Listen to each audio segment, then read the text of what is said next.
आखिर जब हम हर चीज़ों का टैक्स भर ही रहे हैं तो हमारी सेफ्टी और सिक्योरिटी के साथ खिलवाड़ क्यों? सरकार क्या कर रही है? इसकी जवाबदेही कौन तय करेगा? इसकी जिम्मेदारी कौन उठाएगा? क्या आम लोगों की ज़िंदगी की कोई कीमत नहीं? क्या सिर्फ ये महज बातें थी कि हवाई चप्पल पहनने वाला भी हवाई सफ़र कर सकेगा? क्या ऐसी लापरवाही और गैर जिम्मेदारी के कारण हुए हादसों का शिकार जो आम लोग हो जाते हैं, जिनकी कोई गलती नहीं होती है, इनकी जिम्मेदारी कौन उठाएगा? क्या हर बार मुआवजा दे देने से जिंदगियां वापस लौट आएंगी? कौन जवाबदेही तय करेगा? किसका यह उत्तरदायित्व तो बनेगा? नमस्कार, मैं राज आपका स्वागत करता हूं क्वांटम क्लास के यूट्यूब प्लेटफॉर्म पर, जिसमें आज हम बात करेंगे कि हवाई सफ़र का बुरा दौर चल रहा है और यात्रा करने से बचें।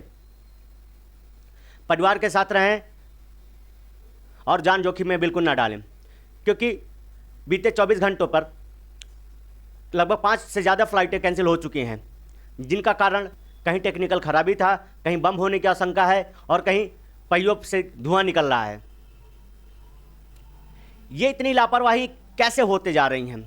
इसका जिम्मेदार कौन है? क्या हम इतना जो पैसा खर्च कर रहे हैं और जो हम इतना टैक्स हर चीज़ पर दे रहे हैं, खाली इन्हीं लापरवाहियों के लिए दिया जा रहा है लोगों को कि वो हमसे पैसा ले और जिम्मेदारी से दूर भाग जाएं और उन पैसों को ले जाकर विदेश में ऐश करें?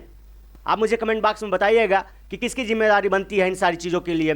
ये जो लापरवाही चल रही है, आए दिन मासूम लोगों की जान जा रही है, जिनका कोई दोष नहीं होता है, जो सिर्फ कहीं किसी परिवार के सदस्य से मिलने जा रहे हैं, कहीं कोई जॉब की तलाश में जा रहा है या कोई किसी अन्य काम से जा रहा होता है। महज खाली उनकी इतनी गलती होती है कि वो इस एयरलाइंस के थ्रू उनसे मिलने जाते हैं या काम की तलाश में जाते हैं या किसी परिवार के संबंधियों से मिलने जाते हैं।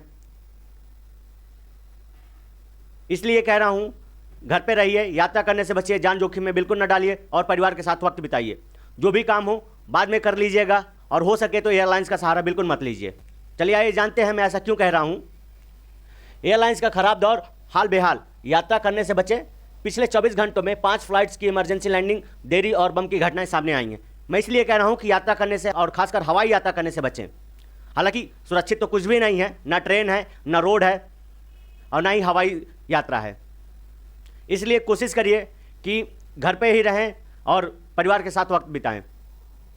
जैसा कि पिछले 24 घंटों में भी ये 5 फ्लाइटें कैंसिल हो गई हैं, जिसमें दुनिया भर की एयरलाइंस हैं और खासकर इंडियन एयरलाइंस, जो लगभग एक हफ्ते में कई फ्लाइटें कैंसिल हो चुकी हैं। इस पर आप एक नज़र डालिए।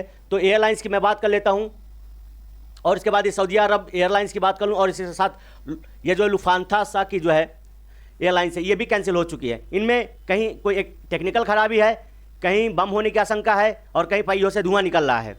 मतलब ये सारी चीज़ें चल रही हैं। जो एक फ़्लाइट उड़ने से पहले 1000 बार चेक होती है, उसमें इतनी लापरवाही कैसे बरती जा रही है?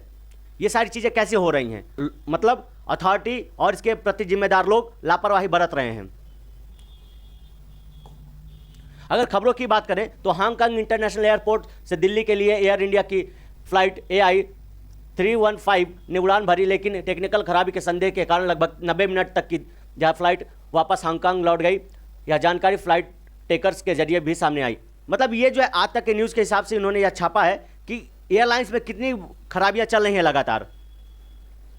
हर बार टेक्निकल इशू आ जा रहे हैं। मतलब आपको क्या लगता है? आप कमेंट बॉक्स में हमें बताइएगा, ये टेक्निकल खराबी के लिए जिम्मेदार कौन है? अथॉरिटी है, लोग हैं या सरकार है? सरकार इन पर अपना कड़ा शिकंजा क्यों नहीं कस रही है? ये सवाल बनता है। और इसके साथ साथ अन्य कई सवाल खड़े होते हैं कि अगर हर बार ये घटनाएं हो रही हैं तो सरकार क्या कर रही है? यार एविएशन मिनिस्ट्री क्या कर रहे हैं यार? क्यों नहीं वो अपनी नकेल कस रहा है इन सारी अथॉरिटीज़ पर? क्या आम लोगों की ज़िंदगियों का कोई मोल नहीं है? वो कीड़े मकोड़े की तरह हर बार मसल दिए जाते हैं, रौंद दिए जाते हैं। दूसरी खबर पर नज़र डालें। अहमदाबाद से लंदन जाने वाले एयर इंडिया की एक और फ्लाइट में तकनीकी खराबी, फ्लाइट कैंसिल। मतलब ये चल रहा है, कहीं तकनीकी खराबी के कारण देरी हो रही, कहीं पूरी फ्लाइट कैंसिल कर दी जा रही है। Cancelled a flight, technical issues, Air India के London flights cancel due to the snag. मतलब टेक्निकल इशू के कारण ये सारी फ्लाइट जो है कैंसिल कर दी जा रही हैं। हज यात्रियों को लेकर जा रहे सऊदी अरबिया एयरलाइंस के विमान में तकनीकी खराबी। मतलब आप लगातार देख रहे हैं कि तकनीकी खराबी चल रही है, आशंका लगातार जताई जा और जो है फ्लाइट की इमरजेंसी लैंडिंग कराई जा रही है। मैं इसलिए कह रहा हूं, हवाई यात्रा करने से बचें और जान जोखिम में बिल्कुल ना डालें। लखनऊ में लैंडिंग के दौरान पहिए से धुआं निकलता देखा गया। आप अगर इस पर नज़र डालें तो ये जो है धुआं पूरा एरिया दिखाई दे रहा है। दूसरी खबर पर नज़र डालें तो गुवाहाटी से कोलकाता जा रही एयर इंडिया एक्सप्रेस की फ्लाइट में तकनीकी खराबी के कारण बार बार बोर्डिंग और डीबोर्डिंग करानी पड़ी, जिससे उड़ान में 18 घंटे की देरी हुई। मतलब टेक्निकल खराबी की वजह से बार बार बोर्डिंग डीबोर्डिंग कराई गई, जिससे यह फ्लाइट 18 घंटे डिले रही। मतलब आप सोचिए लोगों की क्या हालात रही होगी उस 18 घंटे के बीच में। फ्लाइट में चलना, फ्लाइट से उतरना, ये चलता रहा लगभग 18 घंटे तक। बड़ोदरा से जा रही एयर इंडिया की फ्लाइट ने उड़ान भरने के 30 मिनट के भीतर लैंडिंग गियर में संभावित खराबी के कारण दिल्ली में आपात लैंडिंग।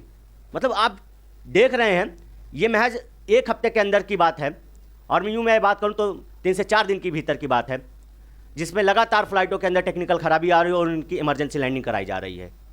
हैदराबाद से जा रही लुफ्थांसा की फ्लाइट बम की धमकी के बाद फ्रैंकफर्ट लौट गई। मतलब लगातार ऐसी खबरें आ रही, कई फ्लाइट में टेक्निकल खराबी आ जा रही, कहीं बम होने की धमकी मिल रही है। इसके साथ साथ अगर मैं आपको बता दूं तो थाईलैंड से जो दिल्ली आ रही थी एयर इंडिया की जो फ्लाइट है, उस पर भी बम होने की आशंका जताई गई और उसकी इमरजेंसी लैंडिंग कराई गई थी। तो इसलिए मैं कह रहा हूं आपसे, इस वक्त कोई जिम्मेदारी उठाने के लायक नहीं है और अपनी जिम्मेदारी आप स्वयं उठाएं। फ्लाइट की यात्रा करने से बचें और घर पे और परिवार के साथ सुरक्षित रहें। काम जो है बाद में भी हो जाएगा। अगर आपको कुछ हो गया तो आपके परिवार का क्या होगा और उन्हें कौन संभालेगा? सरकार की कोई जिम्मेवारी नहीं बन रही इस वक्त। अपनी जान की सुरक्षा स्वयं करें। धन्यवाद।